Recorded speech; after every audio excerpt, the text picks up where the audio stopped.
Segundo libro de Macabeos, capítulos 1 al 3. Comenzamos, mejor dicho, el segundo libro de Macabeos, donde nos quedó, a principio del primer libro de Macabeos, que este libro no es una continuación como nos pasó con el libro de Samuel, Reyes, sino que es algo paralelo, son hechos paralelos que ocurrieron conforme al primer libro. Por lo tanto, el capítulo se titula Hanukkah, ya que vamos a hablar sobre esta fiesta porque los macabeos invitaban a que se celebrase. ¿Y qué es Hanukkah? Pues he estado investigando y, para ser sincera, os voy a comentar la descripción que he encontrado en Wikipedia, porque la he visto como la más completa de todas las que he ido investigando. Entonces, Hanukkah, también llamada la fiesta de las luces o luminarias, antiguamente como la fiesta de las lámparas, es una festividad judía que conmemora la rededicación del segundo templo de Jerusalén y la rebelión de los macabeos contra el imperio seleucida. Es decir, ahora mismo estamos justo en ese tiempo. Entonces, esta es celebrada durante 8 días y data de la época de la hegemonía helénica en el Levante mediterráneo, más concretamente en Judea, que comienza con las conquistas de Alejandro Magno en el año 332 a.C. Por lo tanto, dice que siglos después los griegos seleucidas pretendieron hacerse con el dominio de la región, como puede leerse en los libros de Primera y Segunda de Macabeos, donde esta festividad conmemora la derrota de los helenos y la recuperación de la independencia judía a manos de los macabeos sobre los griegos de la dinastía de Seleuco y la posterior purificación del segundo templo de Jerusalén de los iconos paganos en el siglo II a.C. Vale, y ahora hablemos sobre la actualidad. ¿Se sigue celebrando? ¿No se sigue celebrando?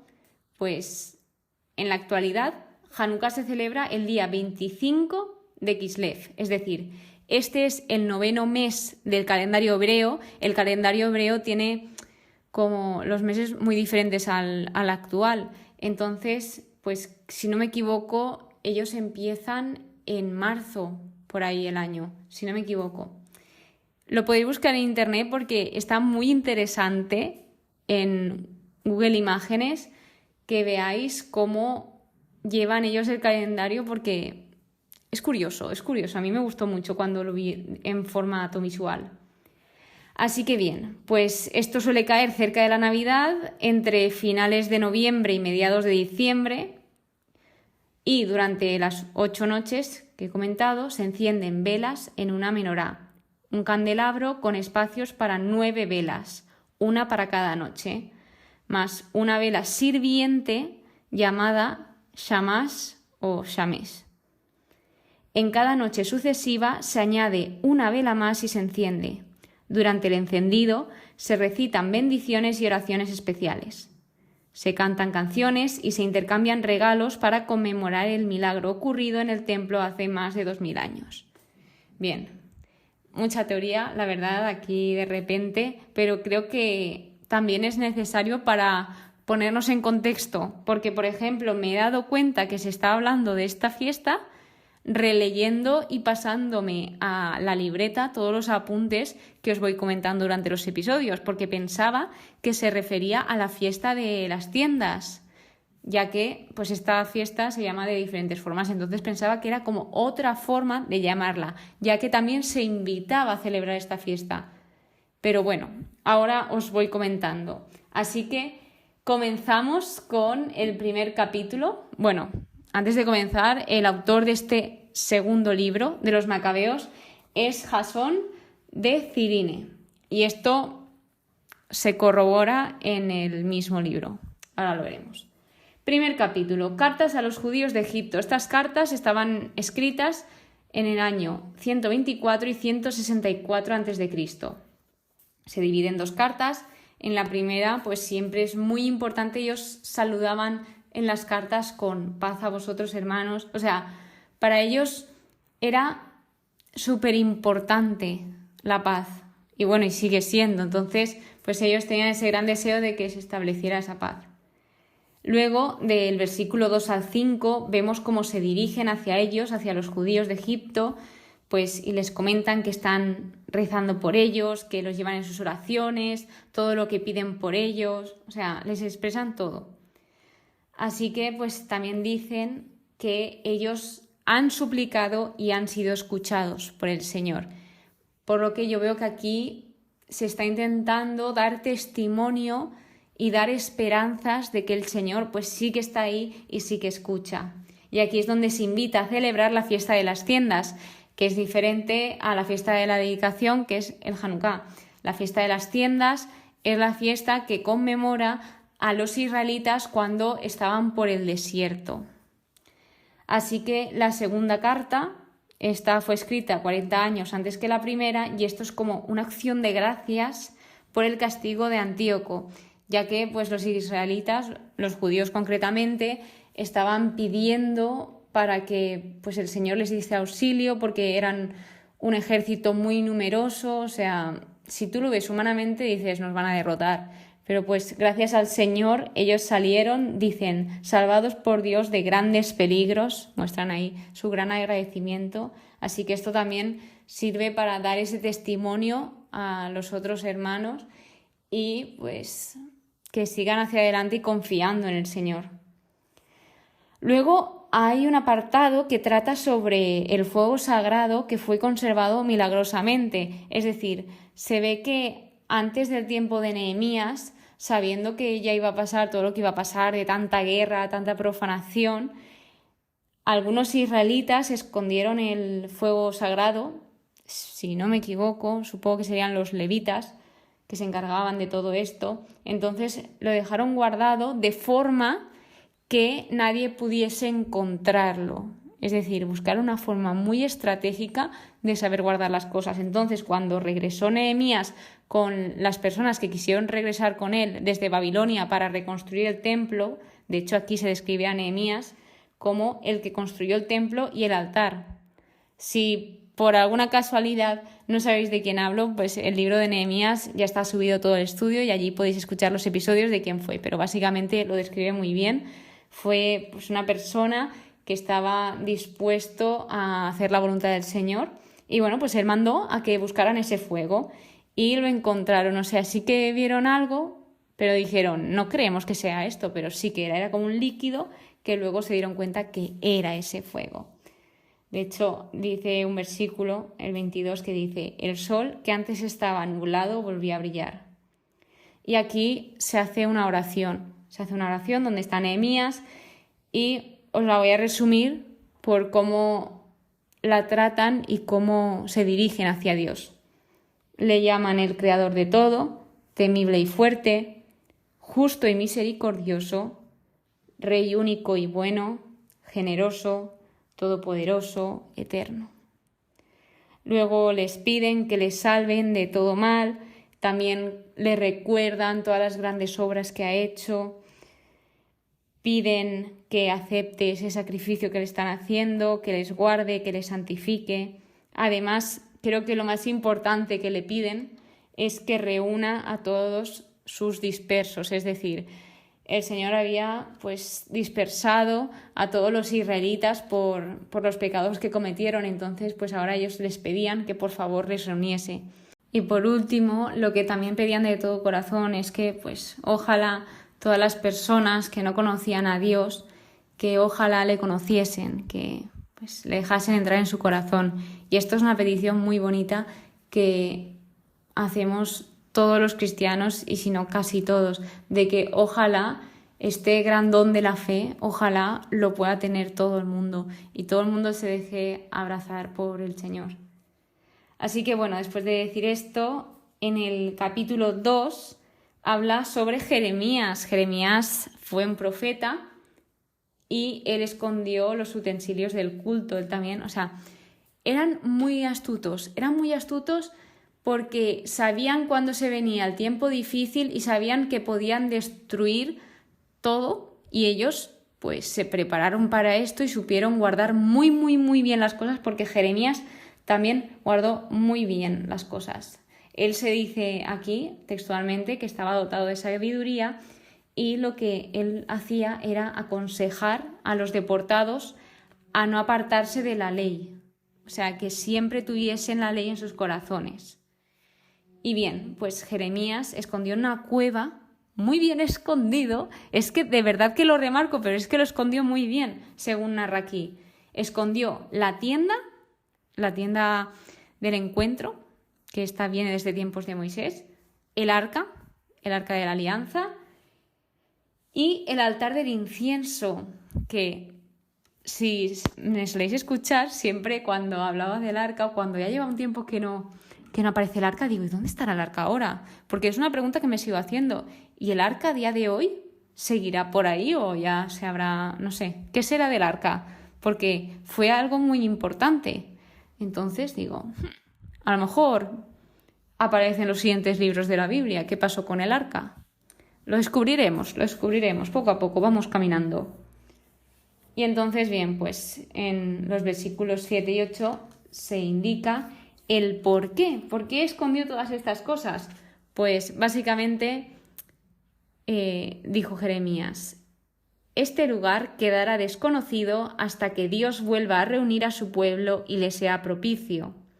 El Señor entonces mostrará todo esto y aparecerá la gloria del Señor y la nube, como se mostraba en tiempo de Moisés y cuando Salomón rogó el lugar fuera solemnemente consagrado. Es decir, ¿el por qué? Pues tal vez él sabía la razón en su corazón, tal vez no, pero sabía que era lo correcto, lo que debía hacer, porque es que ya fueron a buscar las cosas que él había escondido. Entonces, pues menos mal que las supo esconder bien y sobre todo que supo guardar ese secreto, porque no es fácil. Así pues, luego viene la biblioteca de Nehemías, donde indica que Nehemías fue quien reunió los libros referentes a los reyes, los profetas, los de David y las cartas de los reyes, que estas se referían a las ofrendas. Y esto me hace pensar que tal vez en las manos de Nehemías estaban estos libros de la Biblia, pues Reyes, los Salmos, supongo porque hablan los de David, lo de los profetas, no sé, esto hay que descubrirlo. Y luego indica que Judas Macabeo también se encargó de reunir todos los libros dispersos. Es que lo pienso y imaginad por un momento todo este trabajo, qué gran trabajo tendrían que hacer para conseguir reunir todo, que tuviese coherencia. Después de esto es donde se les invita a celebrar la fiesta de la dedicación, Hanukkah. De aquí viene esa inspiración que me ha entrado por investigar más sobre esta fiesta y también transmitirosla a vosotros, porque creo que es interesante. Así que, pues bien, aquí lo que remarca es que se celebra durante 8 días y conmemoran que Dios salvó, que cumplió sus promesas y se muestra esa confianza que los que estaban escribiendo esto tenían en Dios, que seguían confiando a pesar de la dificultad y veían esos milagros que obraba el Señor. Otra cosa a destacar aquí es eso, el que se les invita a celebrar, a que, pues si es un día importante, se tiene que celebrar tanto la fiesta de dedicación, la fiesta de las tiendas, etc. Son días de celebración, de gozo y alegría, por lo tanto se les invita a eso. Y luego ya es donde viene el autor a hablar un poco, se abre un apartado para el autor del libro y dice que esto está escrito en 5 libros. El autor es Jasón de Cirine, pero lo que él intentó es comprenderlo todo en uno, es decir, resumirlo en uno, para que esto fuese más fácil de leer y que a las personas les sirviese, que les fuese útil. Es decir, a mí esto me gustó leerlo porque pensé, esta persona no estaba pensando en él mismo, porque si no hubiese dejado ahí los 5 libros, sino que pensó en todas las personas, de que tal vez todas las personas no se podían permitir entender un lenguaje pues tal vez culto o a lo mejor esos 5 libros. No sé la situación, estoy poniendo escenarios que pudiesen pasar, pero me parece un gesto muy bonito de pensar en los demás. Entonces, pues él indica que es algo muy duro de hacer porque, claro, 5 libros, resumirlos en uno, que el mensaje llegue, que se transmita todo lo importante, es decir, cómo selecciono lo importante, porque habría momentos en que dirían, ostras, aquí tenemos dos cosas, las dos son importantes, pero hay que resumirlo más aún. Así que pues él dice, soportaremos con gusto esta fatiga. Ellos sabían que el trabajo era duro, pero lo hacían con gusto porque era como para los demás. Entonces, qué admirable esta actitud. Y bueno, también indica que son personas sabias, porque me hizo gracia que comentaban al final del capítulo 2, decían, pues sería absurdo abundar en lo que antecede a la historia y ser breves en la historia misma. Es decir, que ya no se iban a enrollar más en la introducción, que iban al grano. O sea, me encanta esta sinceridad. Y luego el capítulo 3 habla sobre Heliodoro, sobre su historia, que él llega a Jerusalén y en este momento en Jerusalén, la ciudad santa, se encuentra en una completa paz, las leyes están guardadas a la perfección, Onías es el sumo sacerdote, pero llega un punto en que Simón, una persona del pueblo, tiene diferencias con Onías. Entonces, ¿qué pasa? Que en vez de dialogar o pues intentar llegar a un acuerdo, se cabreó porque veía que no podía con Onías y pues quiso acabar con él. Recurrió a Apolonio y como que le comentó que había un tesoro real y claro, aquí las personas eran muy ambiciosas y pues querían ese tesoro real. Así que pues lo que pasó fue que mandó a Heliodoro a Jerusalén y después de todo esto llegó un tiempo difícil donde incluso Onías tuvo miedo, estaba temblando, tenía ansiedad, angustia. Es decir, los ciudadanos veían ese dolor que estaba en su corazón. Y aquí vemos el lenguaje corporal, cómo nos puede decir muchas veces más incluso que nuestras palabras. Así que bien, pues todos estaban suplicando al Señor para que les salvase de esa situación, porque veían que venían tiempos difíciles. Y después de esto viene el castigo de Heliodoro. Que lo que pasó aquí es que, pues, Dios mostró su grandeza, todos quedaron pasmados ante el poder de Dios, incluso los enemigos reconocieron la soberanía de Dios porque Heliodoro quedó herido profundamente y lo que le pidieron a Onías es que por favor que le pidiese al Señor y que le diese la gracia de vivir a Heliodoro. Entonces lo que hizo Onías fue ofrecer un sacrificio por la salud de Heliodoro. Obviamente ponernos a pensar, porque aquí leyendo tal vez se nos pasen muchas cosas, pero una persona que va contra ti, que tiene casi que pensamientos y va acabar con tu vida, pues que a pesar de eso él tenga esa voluntad de ofrecer algo y pedir por el enemigo, por la persona que te odia, pues así también se vio esa actitud de Onías y el de los versículos 33 a 34, literalmente él se salvó y vivió gracias a Dios. Mira, da muchas gracias al sumo sacerdote Onías, pues por él te concede el Señor la gracia de vivir, y tú, que has sido azotado por el cielo, haz saber a todos la grandeza del poder de Dios. ¿Y qué pasó luego?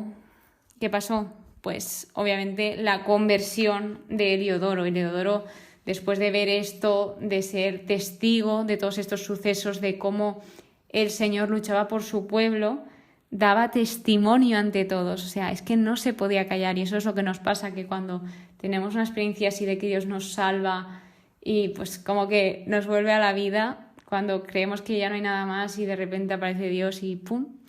Pues esto le pasó a Heliodoro.